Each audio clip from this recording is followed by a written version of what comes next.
On est parti pour ce premier chapitre Git Server. Donc la première vidéo sera sur les protocoles. Donc Git peut fonctionner sur globalement trois protocoles différents. Le protocole local, on peut pas vraiment parler de protocole, mais ça va être plus une méthode de communication en local. Le protocole HTTP, le protocole SSH et le protocole Git. Donc pour cloner, c'est pour un protocole local. Donc on va comparer chaque protocole, on va faire pour cloner, pour ajouter un projet local, et on va voir les avantages et les inconvénients.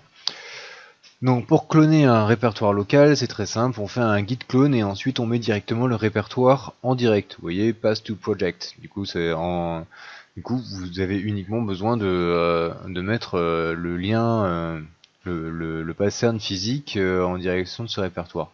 Pour ajouter un projet local, git remote add le nom de notre projet et ensuite le lien indirect. Alors cette méthode de fonctionnement, forcément on voit ici que ça peut fonctionner que sur un seul PC. On peut aussi le faire fonctionner si par exemple on met ça à travers un partage NFS ou CIFS ou un autre partage de fichiers Linux ou Windows. Effectivement, ça va fonctionner, mais il risque d'avoir des problèmes avec les fichiers qui sont loqués ou justement les fichiers qui sont pas loqués. Donc par exemple, on est deux personnes, il y a deux PC qui ont le même répertoire qui est partagé sur les deux PC, qui contiennent le projet Git. Ces deux personnes travaillent, font un git push, un git pull, font un travail sur le projet Git. Si le file system partagé, donc si le NFS et IFS ne gère pas le lock, les deux Git vont écrire en même temps. Ça risque d'être un peu problématique. Même si Git va mettre un fichier lock pour savoir lequel des deux est en train de travailler. Donc le fichier lock en fait ça va bloquer le projet Git, le pass to project pour dire qu'il y a un travail. Seulement peut-être que le file system ne va pas transmettre l'information qu'il y a un fichier log qui a été mis sur le répertoire qui est partagé sur le second PC. Et dans ce cas, les deux vont modifier la copie de Git. Donc ça risque d'être un peu problématique. Je vous recommande quand même de ne pas faire ça. Donc les avantages, faciles à mettre en place. Forcément, si le répertoire est déjà partagé sur les deux les deux PC, c'est facile à mettre en place. Ou sinon, si vous travaillez les deux sur un même PC, bah voilà, il suffit juste de mettre ça. Les inconvénients, voilà ce que je dis, est généralement difficile de rendre disponible un partage réseau et d'y accéder en dehors d'un réseau local. Alors ça c'est vrai que si il y a deux PC qui sont en dehors d'un réseau local, donc qui sont à travers internet, monter un NFS ou un CIFS, ça commence à être un peu plus chaud. Il faudrait ou un VPN ou sinon autoriser uniquement, il faudrait faudrait mettre un firewall et autoriser uniquement les ports pour le CIFS ou NFS. Ouais, franchement c'est pas très beau, hein, faut pas faire ça. On va voir qu'il y a d'autres protocoles qui permettent de gérer ça très bien. Bon, sinon, voilà, si vous êtes plusieurs à travailler sur un même PC, il n'y a pas de souci. Voilà, on va voir tout de suite le protocole suivant. Donc le protocole HTTP. Alors il y a deux manières de communiquer en HTTP. Il y a l'HTTP intelligent qui comprend une couche d'authentification. Donc faut voir ça un peu comme un site internet. Git va communiquer avec le site internet et va faire des actions sur le projet Git. Puis ensuite, l'HTTP idiot. Les fichiers sont simplement placés sur un serveur web. Donc on prend un serveur Apache par exemple ou Nginx et on met directement le répertoire Git. On met le répertoire Git type barred. Et ça va fonctionner. On va déjà pouvoir récupérer l'ensemble du projet comme ça. Et ensuite, si on veut pusher, dans ce cas, on va ajouter l'ajout du post hook. Le post hook va indiquer qu'il y a eu un changement et du coup, on va pouvoir pousser des choses. Donc l'HTTP idiot, c'est c'est pas mal, mais on va voir qu'on peut encore faire mieux. Et l'HTTP intelligent, concrètement, c'est le mieux qui existe. On peut faire comprendre une couche d'authentification. C'est facile à mettre en place, plus ou moins facile à mettre en place. En tout cas,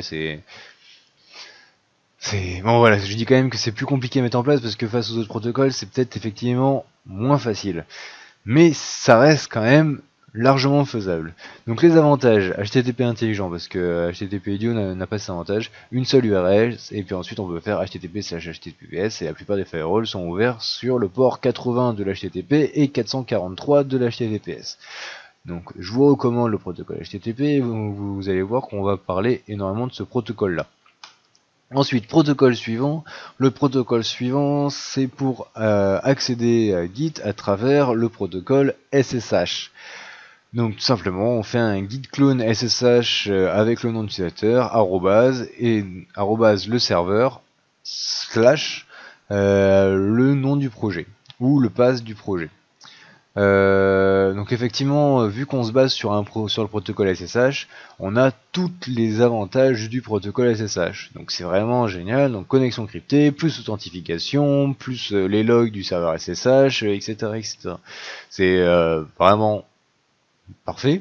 Seulement, l'inconvénient, c'est qu'on peut pas proposer un accès anonyme. C'est-à-dire que même si on a un projet qui est public, où on veut que d'autres personnes puissent accéder au code, on doit leur créer un compte utilisateur. Ça commence à être un peu casse-pied et pas vraiment maintenable. Le dernier protocole Git. Donc le protocole Git, celui-ci est géré par un démon spécial livré avec Git. Donc on va voir tout ça. Donc le protocole est encore plus rapide, donc c'est parfait pour des gros projets. L'inconvénient, il n'y a pas d'authentification. Tout le monde peut pouler et tout le monde peut pusher, tout le monde peut récupérer et tout le monde peut transmettre du code. Donc encore une fois, c'est un peu problématique, mais dans le cas d'un projet qui serait pas surveillé, et ben ou d'un très très gros projet, le protocole est optimisé à travers tout un tas de choses pour que ça fonctionne très très bien. Donc ce qu'on a couvert, donc les différents protocoles disponibles, le protocole local, le protocole HTTP, le protocole SSH, le protocole Git. Donc le protocole local qui est très bien pour si on est plusieurs à travailler sur un PC. Protocole HTTP, donc on va faire fonctionner Git à travers HTTP. Donc HTTP, je vous rappelle, c'est quand même un protocole qui est utilisé dans l'ensemble d'internet pour accéder à des sites internet. Donc c'est un protocole qui est éprouvé, qui fonctionne très bien. En plus de ça, on peut avoir de l'authentification si on le souhaite. Protocole SSH, protocole qui est extrêmement sécurisé, qui est très très bien. Le seul problème, c'est qu'on ne peut pas ouvrir notre projet au public. Et ensuite, protocole Git, soit-ci le protocole est plus rapide, le plus optimisé, donc on va pouvoir partager des gros fichiers.